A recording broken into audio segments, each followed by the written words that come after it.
Hey humans, welcome to Read to Me, Matt Dunn. I'm Matt Dunn and I'm going to read to you. Today we're reading Frankenstein by Mary Shelley.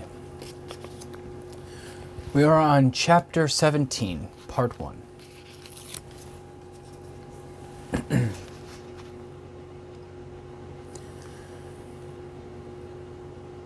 Day after day, week after week, passed by on my return to Geneva, and I could not collect the courage to recommence my work.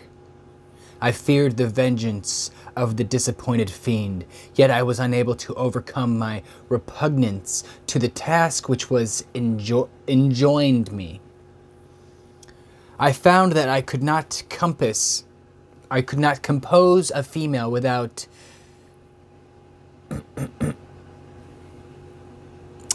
it's the word again, but how do you say half the N is missing? Okay, so I could not I got glitter all over me. Don't ask. I could not compose a female without again devoting several months to profound study and laborious disquisition. I had heard of some discoveries having been made by an English philosopher, the knowledge of which was material to my success, and I sometimes thought of obtaining my father's consent to visit England for this purpose. But I clung to every pretense of delay, and could not resolve to interrupt my returning tranquility. It's a good call. Good call. It's so hard. It's so hard to let go of when you feel good. You know, you're like, oh my God, that was hell. My family hated me. I hated myself. I was gone and dead, probably, you know. My health, which had hitherto declined, was now much restored, and my spirits, when unchecked by the memory of my unhappy promise, rose proportionately. Kind of hard to debate the things I'm doing. My father saw this change with pleasure, and he turned his thoughts toward the best method of eradicating the remains of my melancholy, which every now and then would return by fits, and with a devouring blackness overcast the approaching sunshine. At these moments I took refuge in the most perfect solitude. I passed whole days on the lake alone in a little boat, watching the clouds, listening to the rippling of the waves, silent and listless. That sounds pleasant.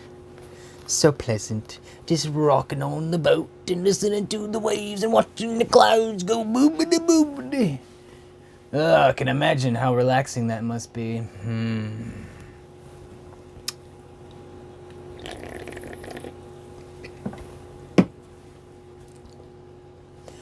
But the fresh air and bright sun seldom failed to restore me to some degree of composure, and on my return I met the salutations of my friends with a readier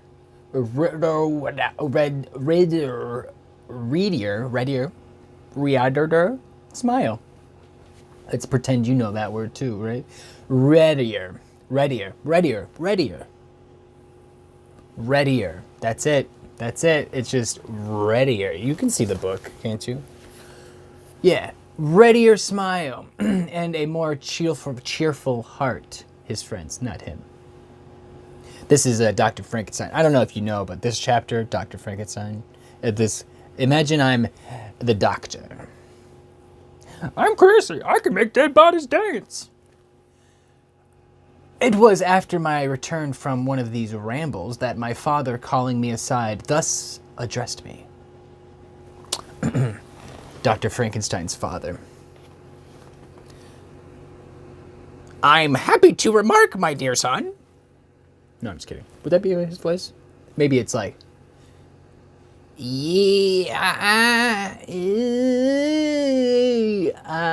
I I am happy to remark, my dear son, that you have well, you did something of the sorts. Okay, I'm dropped that. That's probably not his voice either. Let's just go normal voice, right? I am happy to remark, my dear son, that you have resumed your former pleasures and seem to be returning to yourself. Good God, that's great. And yet, you are still unhappy and still avoid our society. What's up with that? You good? Are you too good for us? For some time I was lost in conjecture as the cause of this, but yesterday an idea struck me because I'm older than you and I'm your father at the same time. It'll never change. And if it is well founded, I conjure you to avow it, dude. Reserve on such a point would be not only useless, but draw down treble misery on us all. Treble misery, I say.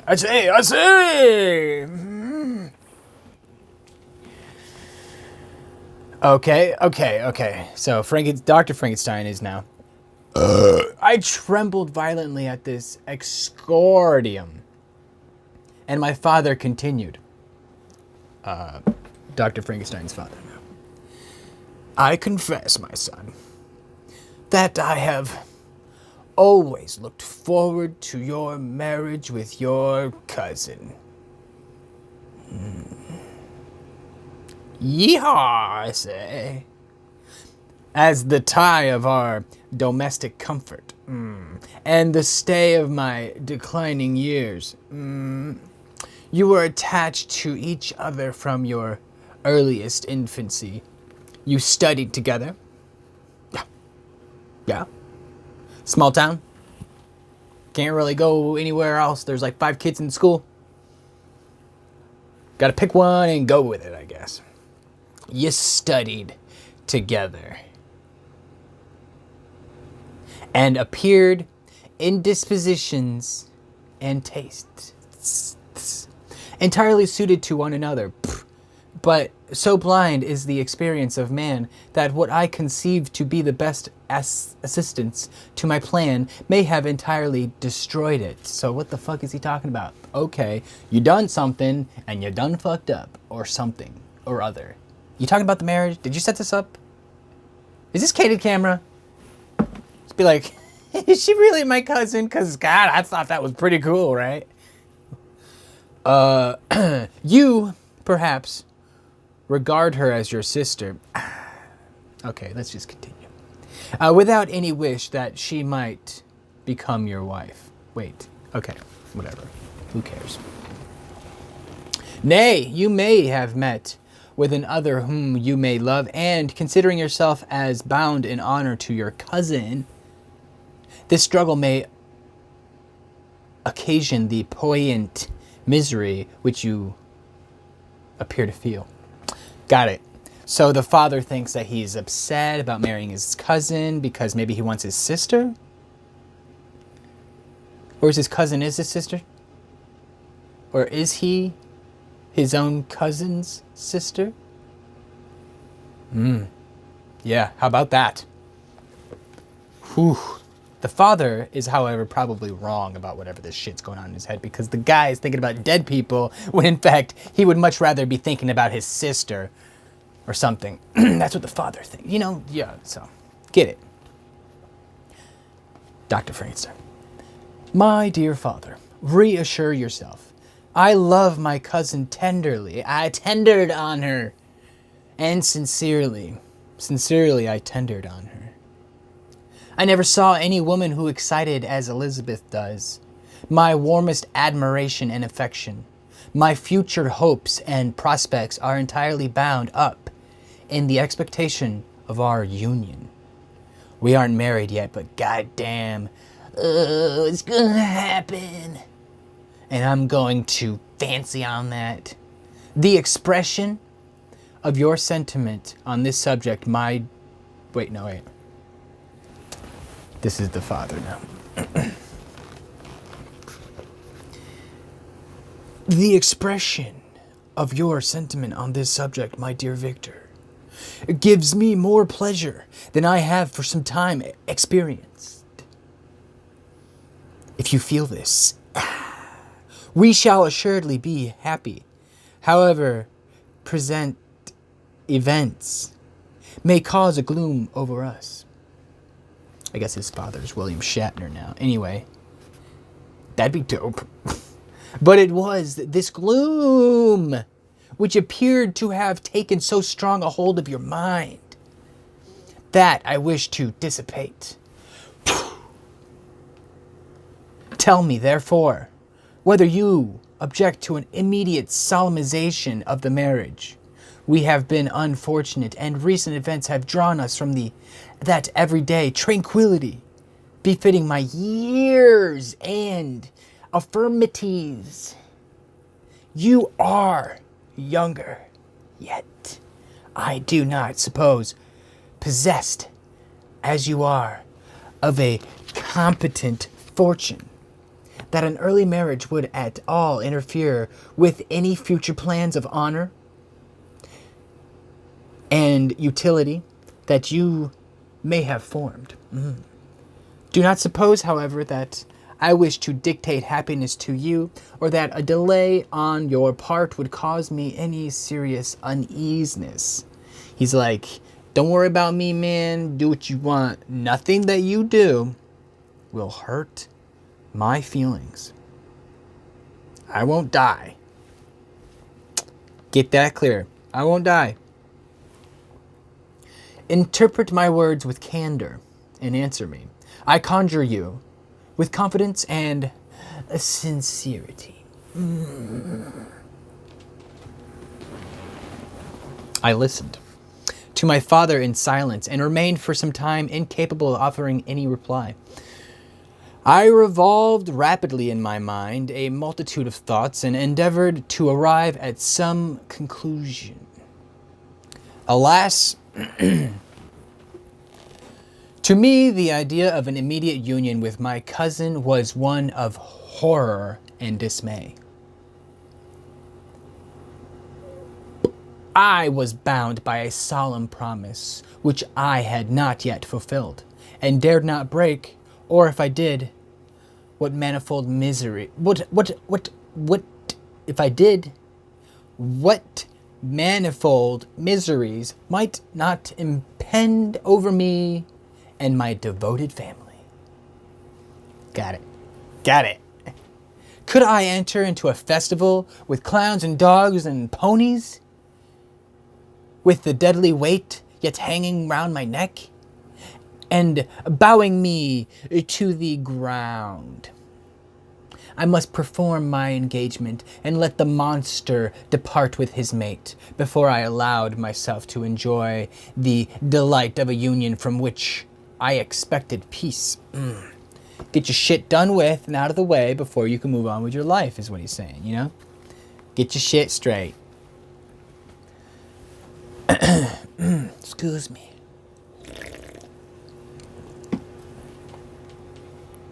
I remembered also the necessity imposed upon me of either journeying to England or entering into a long correspondence with those philosophers of that country,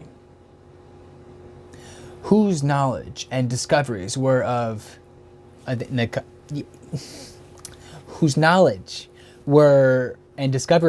indispensable use to me in my present undertaking.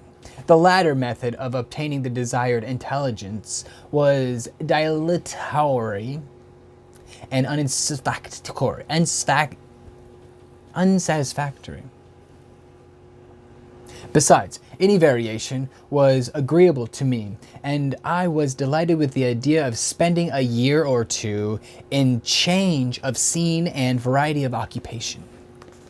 Oh, of course, who wouldn't? In absence from my family, during which period some event might happen which would restore me to them in peace and happiness. My promise might be fulfilled and the monster have departed, or some accident might occur to destroy him and put an end to my slavery forever. I guess he's like thinking, maybe I can just do this, or maybe the monster will die by an accident. Miracles happen. Totally. I mean, he is a creature that has just been brought back to life. There could be anything from, like, it could just be like, you could be super strong, but then you can just be like, failed kidney. It wasn't compatible. That's shit. These feelings dictated my answer to my father. I expressed a wish to visit England, but concealing the true reasons of this request, I clothed my desires under the guise of wishing to travel to see the world before I sat down for life without the walls of my native town. He basically wants to go on what do you call those? They're literally a thing where you go for like a year. It's like a big ass bachelor party, right? You just go for a year and you just go spelunking in just some with strangers, or you just get it out of the way. Go crazy for a year, and then you're like, wow, married life, I am ready to commit. You know, I for some reason I have this weird fear of snakes, and you wouldn't think that's the reason why I have a fear of snakes. The story must be a weird story, right? But where does that even come from? But anyway, I urged my entreaty with earnestness. And my father was easily induced to comply, for a more indulgent and less dictatorial parent did not exist upon earth. Our plan was soon arranged. I should travel to Strasbourg, where Clerval would join me. Some short time would be spent in the towns of Holland, and in our principal stay would be in England. We should return by France, and it was agreed that our tour should occupy the space of 2 years. 2 years. Remember that, just 2 years. My father pleased himself with the reflection that my union with Elizabeth should take place immediately on my return to Geneva. These 2 years, said he, will pass swiftly. And, of course it'll pass swiftly, 2 years, because he's been gone for like 5 with no answering. And he's like, 2 years? You're going to be with a dude for 2 years, and I can guarantee communication. Yeah, do it, man. Anyway, my father pleased himself. Oh, I pleased myself. These 2 years, said he, will pass swiftly, and it will be the last delay that will oppose itself to your happiness. And indeed, actually, that was probably more like a threat. These last 2 years will go swiftly. And they will be the last shit before your shitty McShit-shits. I earnestly desired that period to arrive, and when we shall all be united, and neither hopes nor fears arise to disturb our domestic calm, it shall not be disturbed. I am content, I replied, with your arrangement, but that time we shall both have become wiser, and I hope happier than we are present. Get it? Because you're dying and I'm really dying inside. I don't say this out loud, but as a doctor, I don't always say these things. I just know.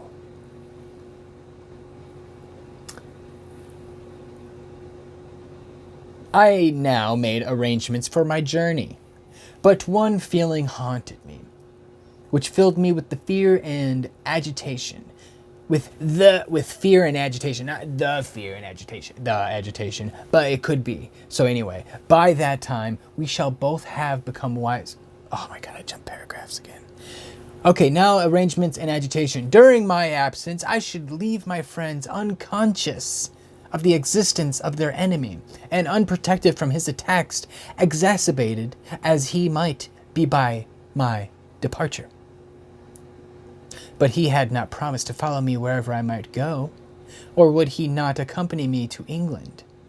This imagination was dreadful in itself, but soothing, inasmuch as it supposed the safety of my friends. I was agonized with the idea of the possibility that the reverse of this might happen. Oh, God.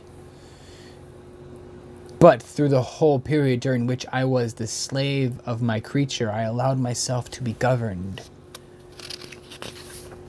by the impulses of the moment, and my present sensations strongly intimated, in shit, intimated, in she made it. What is that fucking word? Let's just go with intimated, because that sounds like a word, right? Intimated sounds like a tomato that is instigated, an instigated tomato, strongly instigated tomato, that the fiend would follow me and exempt my family from the danger of his machination. Seriously. Machinations. It's a mecha, like machine. Mecha, M-A-C, okay, machinations. Danger of his machinations. That's the end of part 1. Jesus Christ. Anyway. Gosh, it took a long time to read that chapter. It felt like a long time. But it's good. I don't want to rush a chapter. I'd hate to have to skip over a sense or a feeling or an emotion, a scene, really fall out of it, and be like, what was that? Why did I just not talk about the monster saying pee pee ooh la la? Why would I skip over that? But anyway, if you'd like for me to keep reading, please check out more of my videos. Give me a thumbs up. Subscribe. Write some comments down below. And I promise we'll be friends. Because we already are.